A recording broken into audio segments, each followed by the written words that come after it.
Hello दोस्तों, स्वागत है आपका मेरे YouTube channel study with Mahesh में। तो चलिए करते हैं प्रारंभ। नमस्कार दोस्तों, आज के इस वीडियो में हम बात करेंगे राजस्थान के आज़ादी के आंदोलन के में महत्वपूर्ण योगदान के बारे में। इस वीडियो में हम हमारा राजस्थान का 7 के अध्याय 7 के बारे में विस्तार से चर्चा करेंगे। तो चलिए करते हैं आज की वीडियो का प्रारंभ। सबसे पहले हम बात करेंगे राजस्थान में हुए प्रमुख किसान आंदोलन के बारे में।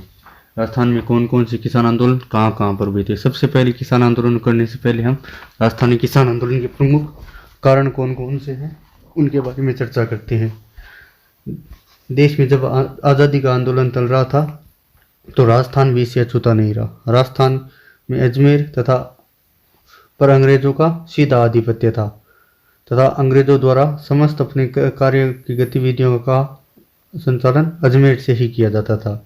राजस्थान में किसान आंदोलन का प्रमुख कारण क्या था? जागीरदारों एवं राजा महाराजा द्वारा वसूल किए जाने वाले विभिन्न कर लागतें थी, जिन्हें लाग बाग के नाम से भी जाना जाता था। इसके विरोध स्वरूप राजस्थान में किसान आंदोलन का प्रारंभ हुआ। सबसे पहले हम बात करेंगे कि बिजोलिया किसान आंदोलन के बारे में। बिजोलिया किसान आंदोलन भारत में एक संगठित किसान आंदोलन था जो मेवाड़ के अंदर प्रारंभ हुआ था। यह भारत में सर्वाधिक अवधि तक चलने वाला पूर्णतया अहिंसात्मक आंदोलन था जो कि 44 वर्षों तक चला था। बिजोलिया उस समय मेवाड़ के अधीन था तथा वर्तमान में यह भीलवाड़ा जिले में स्थित है। यह आंदोलन धाकड़ जाति के किसानों द्वारा प्रारंभ किया गया था तथा यह 3 चरणों में हुआ था, जिसमें प्रथम चरण 1897 से 1914 तक, द्वितीय चरण 1914 से 1919 तक, माफ़ी चाहूँगा यहाँ पर थोड़ी सी प्रिंटिंग मिस्टेक हो गई है। यह 1914 से 1919 तक है।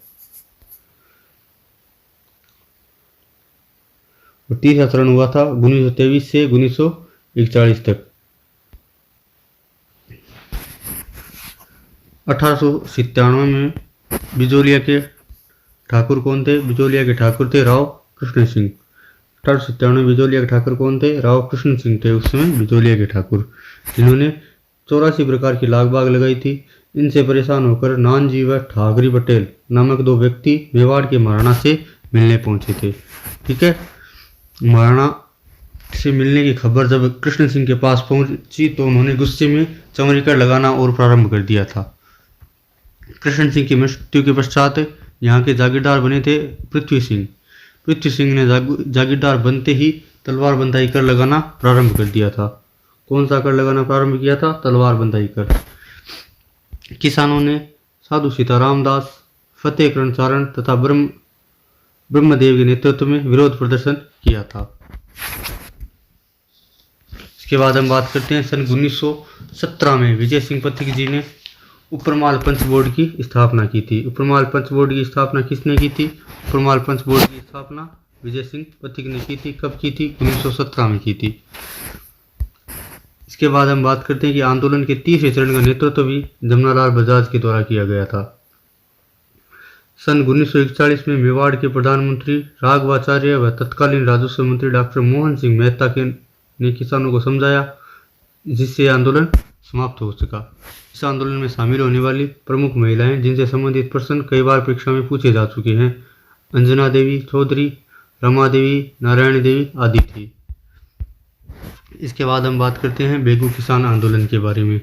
बेगू जो कि मेवाड़ का एक ठिकाना था। मेनाल नामक स्थान पर जब किसान एकत्रित हुए तब पथिक जी से नेतृत्व का अनुरोध किया, क्योंकि बेगू का जो जागीरदार था वो किसानों पर बहुत अत्याचार करता था, जिसके विरुद्ध में किसान आवाज़ उठाना चाहते थे। पथिक जी के आदेश पर रामनारायण चौधरी ने किसानों का नेतृत्व किया। लंबे संघर्ष के बाद राजा अनूप सिंह व किसानों के मध्य समझौता हुआ, जिससे मेवाड़ सरकार और रेजिमेंट ने मानने से मना कर दिया था। सरकार ने रेवेन्यू कमिश्नर ट्रेंच को भेजा। रेवेन्यू कमिश्नर ट्रेंच ने गोविंदपुरा में किसानों पर गोलियां चलवाई तथा गांव को जलाने का आदेश दे दिया। इस घटना स्थल पर रूपा जी तथा कृपा जी धाकड़ शहीद हो गए थे। ठीक है, इसके बाद हम बात करेंगे बूंदी किसान आंदोलन के बारे में। बूंदी किसान आंदोलन का नेतृत्व 1920 में पंडित नैनूराम रामनारायण चौधरी व हरिभाई किंकर के द्वारा किया गया। बूंदी में किसानों पर पुलिस ने गोलीबारी की थी, जिसमें नानक भील नामक व्यक्ति की मृत्यु हो गई थी। बूंदी सरकार द्वारा किसानों की मांगें स्वीकार करने के साथ ही 1943 में यह आंदोलन समाप्त हो गया था। इसके बाद हम बात करेंगे अलवर किसान आंदोलन की। किसानों की फसलों को अलवर में सबसे बड़ी समस्या थी जंगली सूअरों की, क्योंकि वह किसानों की फसलों को नुकसान पहुंचाते थे। तो 1921 में सूअर मारने की अनुमति को लेकर यह आंदोलन प्रारंभ हुआ था। 1925 में अलवर के महाराजा जय सिंह द्वारा लगान में वृद्धि कर दी गई, जिसके विरोध स्वरूप निमुचना में किसानों ने एक सभा बुलाई, जिस पर गोलीबारी की गई। गांधी जी ने इस गोलीबारी की आलोचना करते हुए इसे राजस्थान का जलियांवाला बाग हत्याकांड कहा। इसके बाद हम बात करते हैं सीकर किसान आंदोलन के बारे में। सीकर, जो कि जयपुर का एक बड़ा ठिकाना था, ठाकुर कल्याण सिंह से पूर्व ठाकुर की मृत्यु होने पर हुए खर्च में के लिए लगान में वृद्धि कर दी गई। ठीक है, वर्षा की कमी होने पर लगान की दरें कम नहीं की गई, किसानों ने जिसका तीव्र विरोध किया। ठिकानोदार ने निर्मम अत्याचार किए, किंतु किसान हताश नहीं हुए। किसानों ने शांतिपूर्ण प्रदर्शन कर गोलियां चलाई गई। इस आंदोलन की चर्चा लंदन के हाउस ऑफ कॉमर्स में उठाई गई। जयपुर राज्य की मध्यस्थता के बाद बंदोबस्त सुधार के लिए किसानों को आश्वस्त करना पड़ा तथा लगान में कमी करनी पड़ी। सरदार हरलाल सिंह, नेतराम सिंह तथा पृथ्वी सिंह गोरठा इस आंदोलन से जुड़े हुए प्रमुख नेता थे। इसके बाद हम बात करेंगे शेखावाटी किसान आंदोलन के बारे में।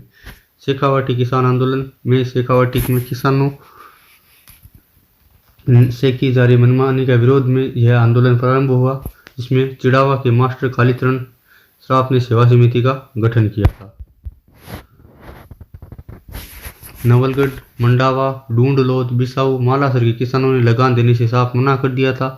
मालासर के ठिकानदारों ने किसानों की बेरहमी से पिटाई करवाई। डूंडलोद ठाकुर ने भी किसानों पर निर्मम अत्याचार किए। हालांकि जयपुर राज्य के जागीरदार एवं किसानों के बीच समझौता करने के कई प्रयास किए, किंतु यह स्थायी समाधान आज़ादी के बाद भी न हो पाया। इसके अलावा भी कुछ अन्य किसान आंदोलन एवं उनसे संबंधित महत्वपूर्ण घटनाएं समय समय पर घटित हुई थी, जैसे कि 1945 में चंडावल ठाकुर ने लाठियों में भालों से किसानों पर प्रहार कराया। 1947 में लाबड़ा में लाल बाग के विरोध में 600 किसानों पर अत्याचार किए गए। अब हम बात करेंगे राजस्थान में हुए प्रमुख जनजातीय आंदोलन। राजस्थान में भील, मीणा, ग्रासिया आदि कई जनजातियां प्राचीन समय से निवास करती है। ये दक्षिण राजस्थान में जहाँ भीलों का बाहुल्य है, मेवाड़ के राज चिन्ह पर भी इनका चित्रांकन मिलता है। जयपुर एवं आसपास के क्षेत्र में मीणा जाति का बाहुल्य है, परंतु समय के फेर से ये बहादुर जातियां सामाजिक एवं आर्थिक दृष्टि से पिछड़ गई। अंग्रेजी काल में भी इनका बहुत भारी शोषण हुआ था, इसलिए इनमें कुछ जन सेवकों ने तथा समाज सुधारकों ने इन्हें जागृत किया, जिससे ये अपने हक की आवाज़ उठाने में सक्षम हो पाए। सबसे पहले हम बात करेंगे भील आंदोलन। भीलों में जागृति का कार्य किसके द्वारा किया गया? गोविंद गुरु के द्वारा किया गया। गोविंद गुरु ने सन 1913 में संप सभा की स्थापना की।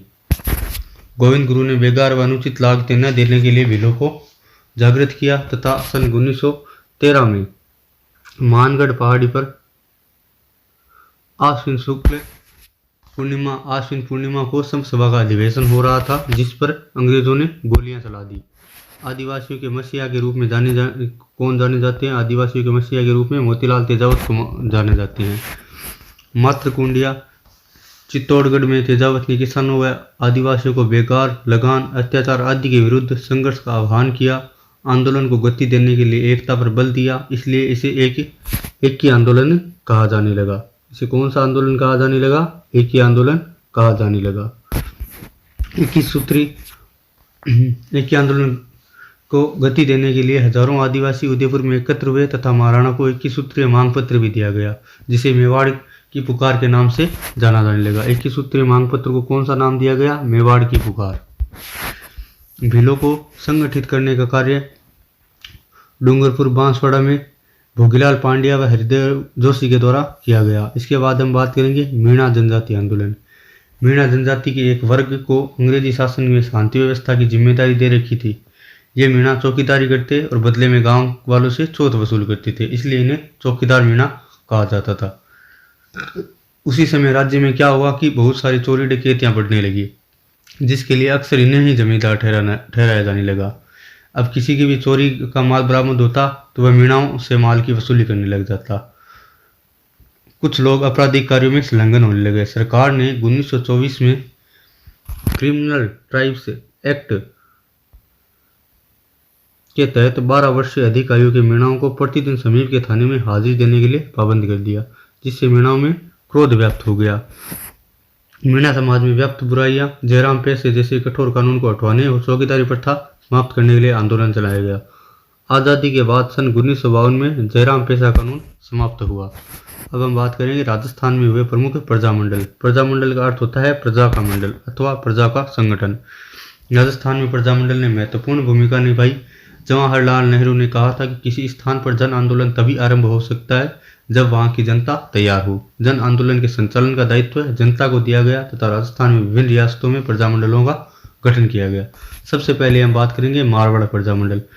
मारवाड़ प्रजामंडल की स्थापना किसने की थी? मारवाड़ प्रजामंडल की स्थापना 1934 में जोधपुर में जयनारायण व्यास ने की थी तथा भंवरलाल सराफ इसके अध्यक्ष बने थे। प्रजामंडल को गति देने के लिए 1938 में रणछोड़दास गट्टारी की अध्यक्षता में मारवाड़ लोक परिषद का गठन भी किया गया था। इसके बाद हम बात करेंगे जयपुर प्रजामंडल की। जयपुर प्रजामंडल की स्थापना 1931 में कर्पूर चंद पाटनी तथा जमनालाल बजाज के द्वारा की गई। यह राजस्थान का प्रथम प्रजामंडल था। 1936 में जयपुर प्रजामंडल का पुनर्गठन किया गया।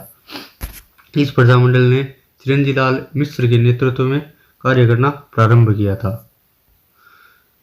सन 1938 में जमनालाल बजाज के नेतृत्व में प्रथम अधिवेशन भी किया गया था।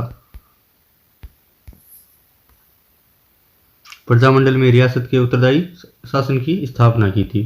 इसके बाद हम बात करते हैं मेवाड़ प्रजामंडल। 24 अप्रैल 1938 को बलवंत सिंह मेहता की अध्यक्षता में मेवाड़ प्रजामंडल की स्थापना की गई। माणिक्यलाल वर्मा ने महत्वपूर्ण भूमिका निभाई थी। प्रजामंडल में महाराणा एवं अंग्रेजों के संबंध तोड़ने पर निरंतर दबाव डाला। स्वतंत्रता के संघर्ष में प्रजामंडल की सक्रिय भूमिका रही थी। इसके बाद हम बात करते हैं बीकानेर प्रजामंडल। 1936 में मग्गाराम वैद्य व लक्ष्मण दास स्वामी ने इसकी स्थापना की थी। 30 जून 1946 को रायसिंह नगर में प्रजामंडल का खुला अधिवेशन आयोजित हुआ था। इसके बाद हम बात करते हैं कोटा प्रजामंडल। कोटा में अभिन्न हरि तन सुगलाल आदि के सहयोग से नैनूराम ने हाड़ौती प्रजामंडल की स्थापना की थी। कोटा में पंडित नैनूराम की अध्यक्षता में मई 1939 में प्रथम अधिवेशन हुआ। कोटा प्रजामंडल के कार्यकर्ताओं ने अन्य प्रजामंडलों की तरह भारत छोड़ो आंदोलन में भाग लिया तथा उत्तरदायी शासन की मांग की। इन सभी प्रमुख रियासतों के साथ ही पूर्वी राजस्थान के राज्य में प्रजामंडल आंदोलन की गतिविधियां समानांतर संचालित की जाती रही। इन रियासतों में प्रजामंडल आंदोलन मुख्य रूप से अंग्रेजी शासन से उत्तरदायी शासन के मध्य कड़ी के रूप में कार्य किया। इसके बाद हम बात करेंगे राजस्थान के प्रमुख जननायकों के बारे में। सबसे पहले हम बात करेंगे गोविंद गुरु। गोविंद गुरु का जन्म कहाँ हुआ था? डूंगरपुर में एक साधारण बंजारा परिवार में हुआ था। यह दयाराम सरस्वती से बहुत प्रभावित थे। इन्होंने डूंगरपुर, बांसवाड़ा, दक्षिणी मेवाड़, सिरोही, गुजरात और मालवा के बीच के पहाड़ी क्षेत्रों में रहने वाले आदिवासियों को संगठित करने का कार्य किया। 1903 में इन्होंने संप सभा की स्थापना की थी। संप जो कि एक राजस्थानी भाषा का शब्द है जिसका अर्थ होता है संयुक्त का प्रेम और बंधुत्व। संप सभा के माध्यम से गोविंद गुरु ने आदिवासियों को शराब, मांस, चोरी, लूटमार आदि से दूर करने का प्रयास किया। मेहनत मजदूरी करके अपने परिवार का भरण पोषण करने का संदेश दिया। गांव-गांव में स्कूल खोलने और बच्चों बूढ़ों को पढ़ाने और ज्ञान के प्रसार का संदेश दिया। इसके बाद हम बात करेंगे अर्जुन लाल सेठी। अर्जुन लाल सेठी का जन्म जयपुर में हुआ था। जयपुर में इन्होंने वर्धमान विद्यालय की स्थापना भी की थी। ये अंग्रेजी, पारसी, संस्कृत, अरबी और पाली के विद्वान थे। इन्होंने वर्धमान विद्यालय में देश भर में क्रांतिकारियों को समुचित प्रशिक्षण देने की व्यवस्था की थी। सेठी धार्मिक शिक्षा के साथ साथ विद्यार्थियों को देश सेवा और क्रांति का पाठ भी पढ़ाते थे। प्रसिद्ध क्रांतिकारी रास बिहारी बोस के संपर्क में आने के बाद राजस्थान में सशस्त्र क्रांति का संगठन करने का दायित्व भी सेठी को ही सौंपा गया था। इसके बाद में हम बात करेंगे केसरी सिंह बारठ के बारे में। केसरी सिंह बारठ जो कि राजस्थान में सशस्त्र क्रांति के साथ जुड़े हुए थे। केसरी सिंह ने राजपूताने के जागीरदारों और रईसों को ब्रिटिश शासन के विरुद्ध स्वतंत्रता संग्राम में इनका सक्रिय सहयोग प्राप्त करने का कार्य किया था। उदयपुर, जोधपुर, बीकानेर के राजघरानों पर इनका गहरा प्रभाव पड़ता था। केसरी सिंह बारठ ने चेतावनी रे चुंगटिया नामक सोरठा लिखकर मेवाड़ महाराणा को ब्रिटिश शासन के विरुद्ध सचेत किया था। इसके बाद हम बात करेंगे विजय सिंह पथिक के बारे में। विजय सिंह पथिक, जिनका कि मूल नाम क्या था, भूप सिंह गुर्जर। इनका जन्म कहाँ हुआ था? उत्तर प्रदेश के बुलंदशहर में हुआ था। इन्हें क्रांति के संचालन हेतु राजस्थान भेजा गया था, परंतु क्रांति की योजना में असफल होने से यह भूमिगत हो गए थे। बाद में विजय सिंह पथिक ने बिजोलिया किसान आंदोलन का नेतृत्व किया था तथा 1919 में वर्धा में राजस्थान सेवा संघ की स्थापना की थी। इसके बाद बात करते हैं सेठ दामोदर दास राठी। इनका जन्म पोखरण, मारवाड़ के अंदर हुआ था। राष्ट्रीय चर्चाओं की ओर इनका बचपन से ही झुकाव था। खरवा के राव गोपाल सिंह राठी की अंतरंग मित्रता थी। प्रथम महायुद्ध के दौरान रास बिहारी बोस और राजा महेंद्र प्रताप ने सारे देश में क्रांति की योजना बनाई और 21 फरवरी 1915 का दिन उसके लिए निश्चित किया। राजस्थान में अजमेर, नसीराबाद की छावनी पर कब्जा कर इसकी जिम्मेदारी खरवा के राव गोपाल सिंह और भूप सिंह को सौंपी थी। इस योजना के लिए आर्थिक सहायता राठी ने उपलब्ध करवाई थी। इसके बाद में 1921 में दामोदर दास राठी जी ने ब्यावर में आर्य समाज की नींव भी रखी थी। इसके बाद हम बात करते हैं ठाकुर जोरावर सिंह। चांदनी चौक में लॉर्ड होर्डिंग पर बम फेंकने वाले रास बिहारी बोस के साथ यह भी उपस्थित थे। ठाकुर जोरावर सिंह ठाकुर केसरी सिंह बारठ के छोटे भाई और अमर शहीद कुंवर प्रताप सिंह के चाचा थे। इनको पकड़ने के लिए कोटा सरकार तथा बिहार सरकार ने भारी इनाम की घोषणा भी की थी। लॉर्ड होर्डिंग पर बम फेंकने की घटना के बाद 27 वर्षों तक भूमिगत रहने के बाद में 1939 में इनकी मृत्यु हो गई थी। अब बात करते हैं कुंवर प्रताप सिंह। ये केसरी सिंह बारठ के पुत्र थे। इन्होंने रास बिहारी बोस के साथ क्रांतिकारी गतिविधियों में भाग लिया था। प्रताप जोधपुर आकर रहने लग गए थे। तब इनके ही एक परिचित आसानाड़ा स्टेशन मास्टर ने अपनत्व का ढोंग रखते हुए इनके साथ गद्दारी की तथा इन्हें गिरफ्तार करवाया। इन्हें बरेली के जेल में भेज दिया गया था और जहाँ पर इन्हें कठोर यातनाएं दी गई। साथी क्रांतिकारियों की जानकारी प्राप्त करने के लिए प्रलोभन भी दिए गए, लेकिन इन्होंने अपने साथी के बारे में नहीं बताया। इनके धैर्य और कष्ट सहिष्णुता के आगे CID डायरेक्टर चार्ल्स क्लीवलैंड झुक गए और इनके बहुत प्रभावित हुए थे। कुंवर प्रताप सिंह की मृत्यु अमानुषिक यातनाओं को झेलते हुए बरेली जेल में अल्प आयु में हो गई थी। इसके बाद हम बात करते हैं राव गोपाल सिंह खरवा। राजस्थान में सशस्त्र क्रांति का कार्य खरवा के ठाकुर राव गोपाल सिंह व विजय सिंह पथिक को सौंपा गया था। अंग्रेजों को पता चल जाने की इनकी क्रांति की योजना विफल हो गई थी। विजय सिंह पथिक व राव गोपाल सिंह को टाटगढ़ में नजरबंद किया गया था। गोपाल सिंह सलेमाबाद कुछ दिनों पश्चात ही दोनों वहां से लापता हो गए थे और गोपाल सिंह सलेमाबाद में पकड़े गए और तिहाड़ जेल में भेज दिए गए थे तथा यह सन 1920 में रिहा हो गए। उसके बाद में ये रचनात्मक कार्यों में संलग्न हो गए थे। धन्यवाद वीडियो को पूरा देखने के लिए। आशा करता हूँ कि आपको मेरे द्वारा दी गई जानकारी पसंद आई होगी। जल्दी लौटते हैं एक नए वीडियो और नई जानकारी के साथ में। आपका दिन शुभ एवं मंगलमय हो।